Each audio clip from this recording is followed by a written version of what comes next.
Segundo degrau, lembrava-se da segunda dificuldade: leão à direita, leão à esquerda.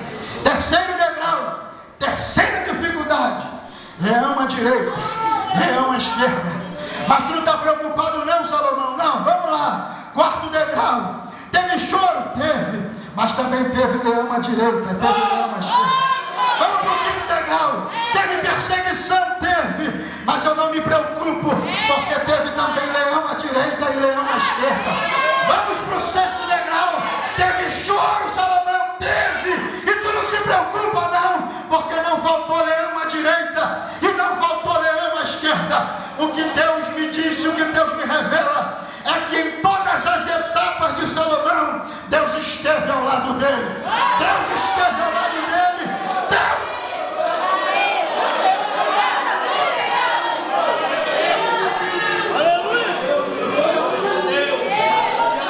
Cada etapa, leão do lado e leão do outro. Cada dificuldade, leão do lado e leão do outro. Pegue na mão do irmão que está do seu lado aí agora. Pegue na mão dele, agita ele. Oh, aleluia, porque eu recebo a palavra profética. Eu queria chegar nesse ponto. Aleluia. Sabe por que o diabo não vai te vencer? Porque tem leão à direita e leão à esquerda. Sabe por quê?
Continuasse humilde, para que ele continuasse submisso. A mensagem de Deus para Salomão era esta: eu te coloquei no trono, eu te exaltei, foi eu que fiz isto. Não caia na besteira de achar que você fez alguma coisa. Foi eu que te levantei. Olhe para os degraus, medite nos degraus, não se esqueça dos degraus. O trono aqui representa o ápice, o trono aqui representa a vitória, o trono